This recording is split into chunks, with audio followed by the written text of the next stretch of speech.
"You're not invited to Thanksgiving, but we still expect you to pay for the turkey and drinks," my sister texted. I replied, "Done."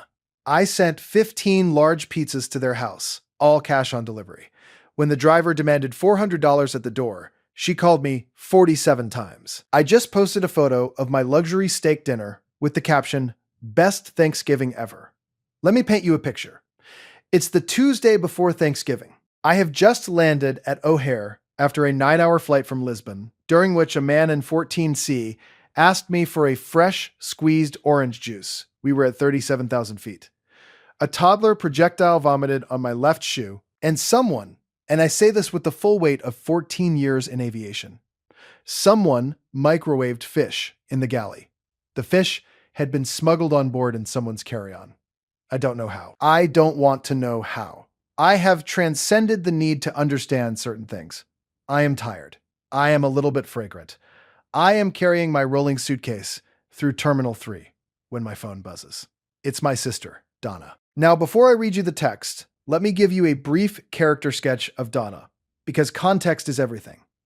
Donna is 34, lives 20 minutes from our parents, has not held a full-time job since 2019. The energy just isn't right for corporate right now, Bert.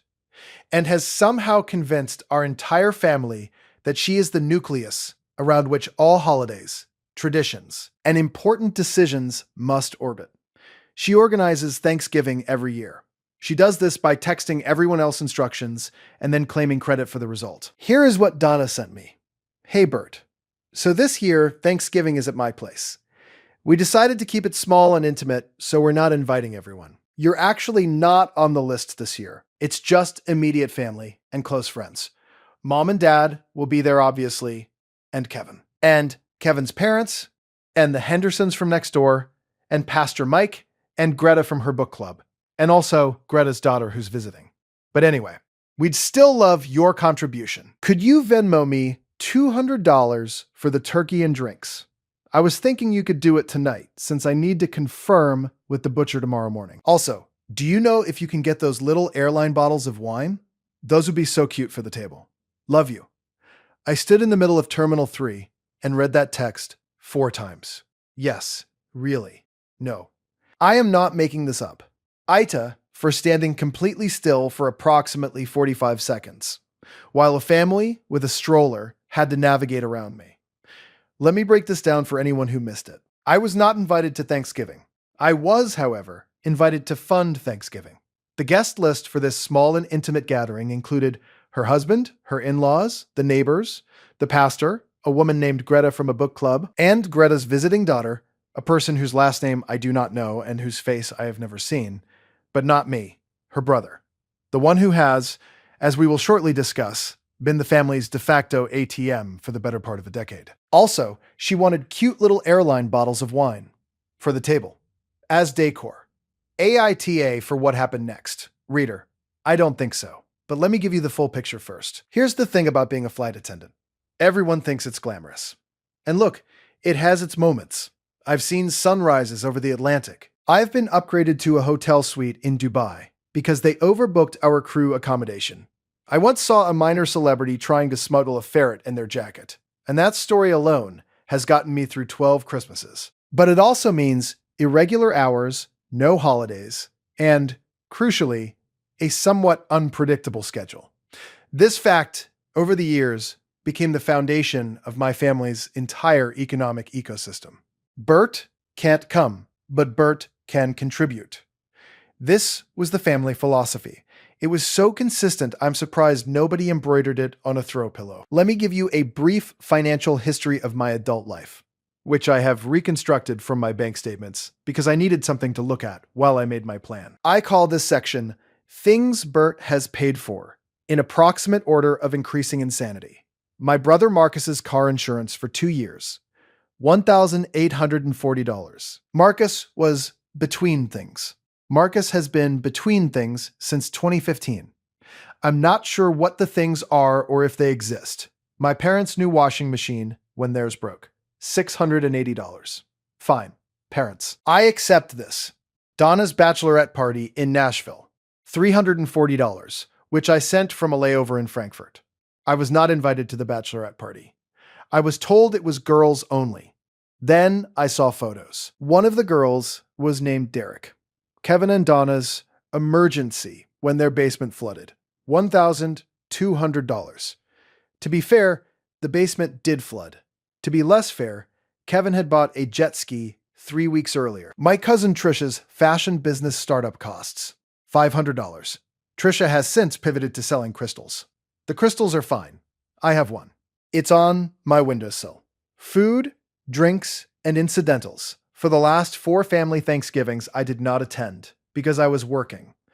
An average of $150 to $200 per year. Let's call it $700 across 4 years. One bottle of olive oil. $23. I brought it to my parents' house. It was borrowed and never returned. I know this is small. I have thought about that olive oil more than I have thought about some of my ex-boyfriends. Total. Somewhere north of $5,000 over 8 years. Total amount of acknowledgement I received. A Venmo transaction description that said, TX bro, and once, memorably, the best, which Donna sent immediately followed by a second text asking if I could also cover cake. The breaking point, when I am being truly honest with myself, was not the Thanksgiving text. The breaking point was gradual. It was 8 years of being the useful ghost, present enough to fund things, absent enough not to actually matter. It was landing in a new city every few days, living out of a suitcase, missing holidays because of shift schedules, and being told this was fine, actually, because I could just Venmo in. It was being replaced on the Thanksgiving guest list by Greta's daughter, a stranger, and still being expected to pay for the turkey. That was the breaking point. I typed back one word, done. Here's what Donna expected done to mean. That I had Venmo'd $200 and was already searching my galley supplies for cute little airline wine bottles. Here's what done actually meant.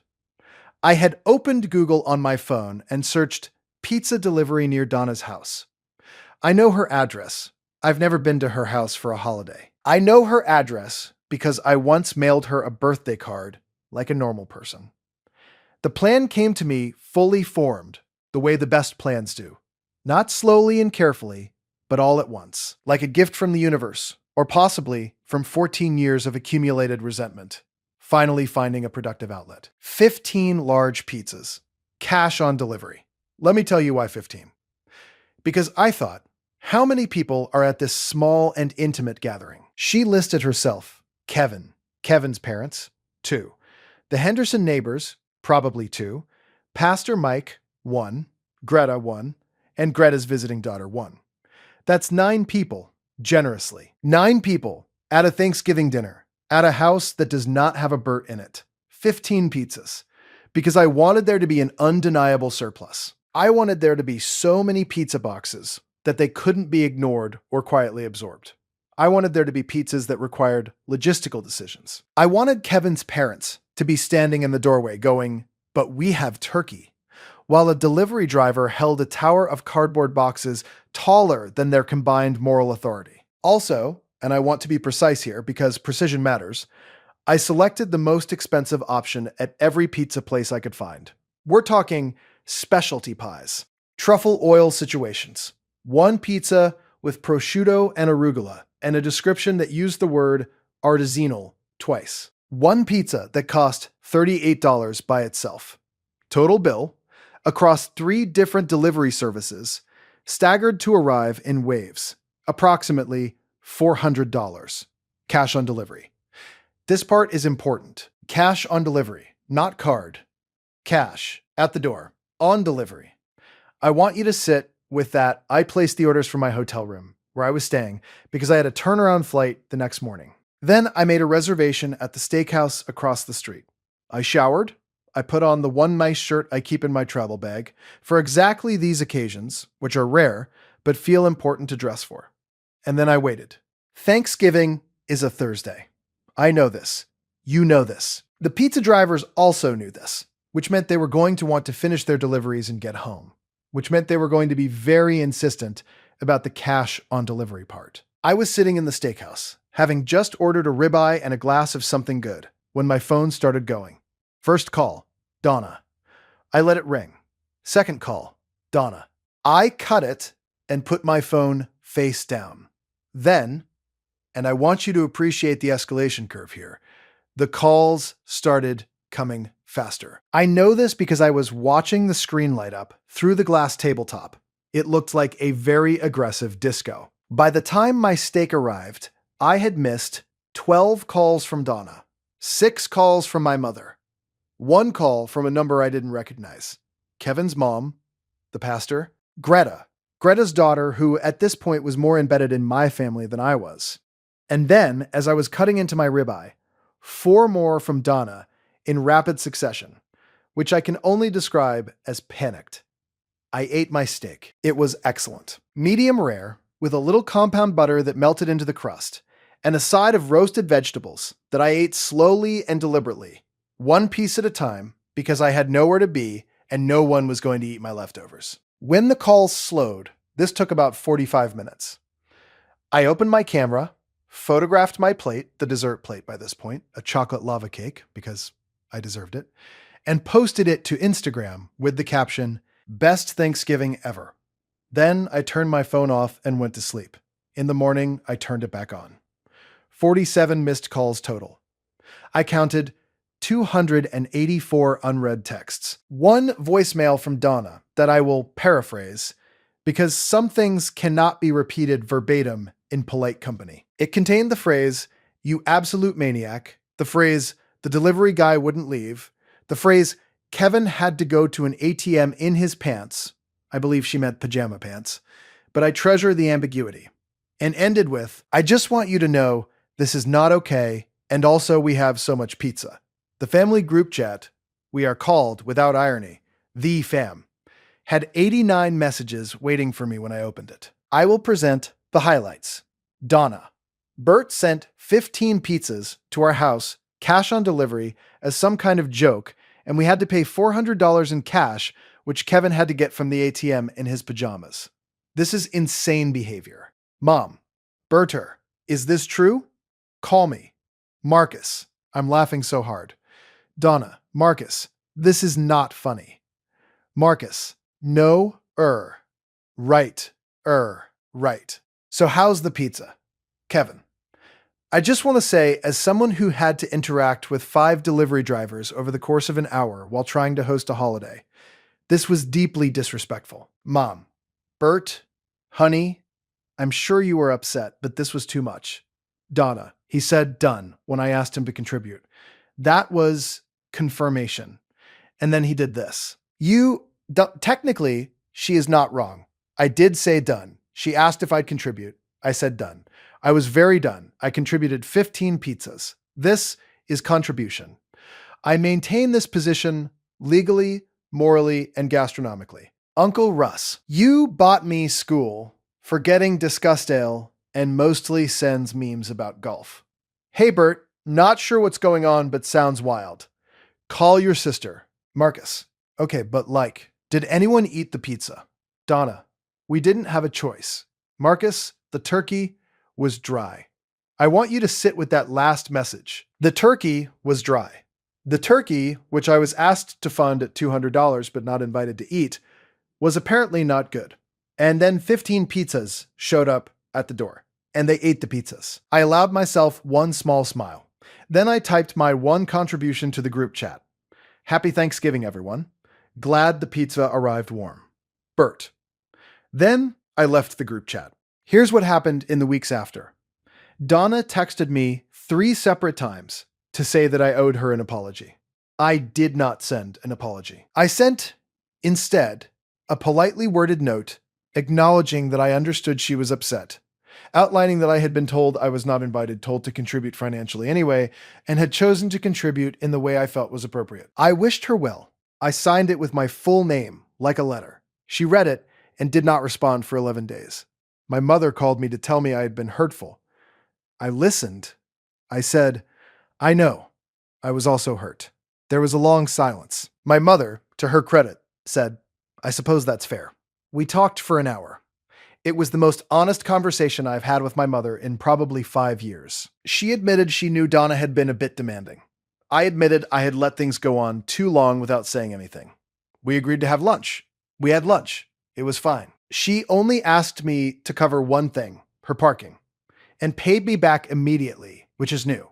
Marcus, my brother who has been between things since 2015, texted me privately. His message said, and I quote, "Bro, why didn't you tell me sooner you were allowed to just not do this? I've been showing up and hating it this whole time.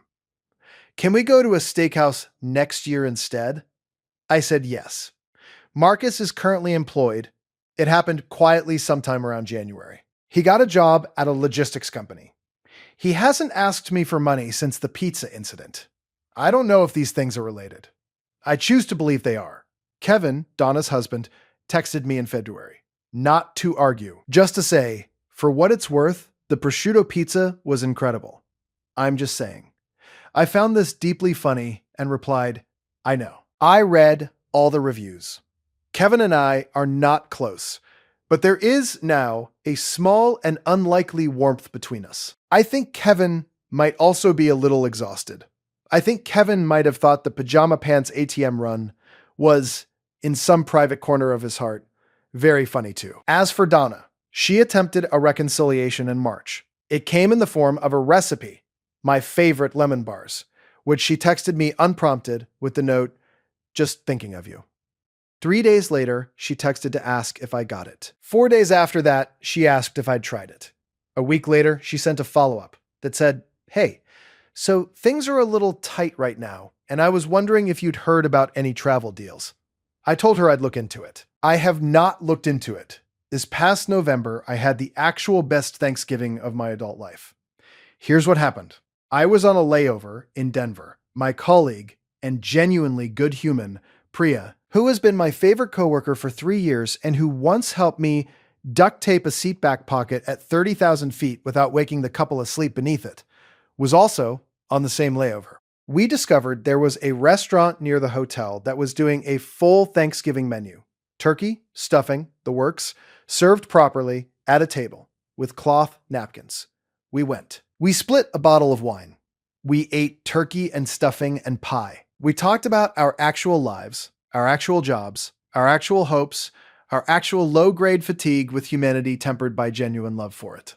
Priya told me about her family in Bangalore. I told her about the pizza incident. She laughed so hard she had to put down her fork. Nobody asked me to Venmo anything. Nobody ate my leftovers. I paid for my own meal. Just my own meal, with my own money. The feeling of this, the simplicity of it, is almost impossible to describe to someone who hasn't spent years accidentally subsidizing other people's lives. It felt like taking off shoes that were slightly too tight. You don't realize how uncomfortable they were until they're off. I posted one photo to Instagram. The two of us at the table, glasses raised, ridiculous smiles on our faces. Caption: Crew Thanksgiving. No drama. 10/10 would recommend. Donna saw it. I know she saw it because she liked it. 17 hours later, with what I can only describe as aggressive restraint. I am a flight attendant. I spend my life in transit, between places, belonging fully to none of them. For a long time, I thought this was why I kept writing checks to people who were planted in one spot. Some kind of penance for moving. Some unconscious purchase of belonging in a family that honestly never quite made room for me anyway. Here is what I know now. Belonging isn't purchased. It's not Venmo'd. It's not 15 cash-on-delivery pizzas, though. And I want to be clear, those pizzas were absolutely worth every cent. Belonging is Priya putting down her fork to laugh. It's Marcus texting, "Can we do the steakhouse thing? Like it's a standing appointment now." It is. It's my mom paying me back for parking, immediately, without being asked, which sounds like nothing but meant everything. The family group chat has been quiet. I'm still not in it. I haven't been invited back, and I haven't asked. The chat is called The Fam, and it's fine without me in it. I'm fine without being in it. I have a refrigerator in my home base apartment, and in it there is currently half a lemon tart I made on Sunday, the good cheese, leftover pasta from Thursday, a bottle of olive oil I bought to replace the one that was borrowed in 2019. Nobody has touched any of it. It's the most beautiful thing I've ever seen. So, AITA, for sending 15 cash-on-delivery pizzas to a Thanksgiving I wasn't invited to, but was expected to fund? For posting a steak dinner photo during 47 unanswered phone calls. For leaving the family group chat and feeling, for the first time in a decade, genuinely light? I don't think so. But I'll let the comments decide. Bert, former family wallet. Current owner of an entire lemon tart. TLDR. Sister uninvited me from Thanksgiving, but asked me to Venmo $200 for the turkey. I said, done. Sent 15 large pizzas cash on delivery to her house instead. Ignored 47 calls. Ate a ribeye alone in a steakhouse. Posted a photo of it. And have been living my actual best life ever since. The turkey, I'm told, was dry. Edit. Thank you for the awards, kind strangers. I've forwarded this post to Marcus. He said, and I quote, prosciutto pizza jump scare. I felt that. He's right. That pizza was art.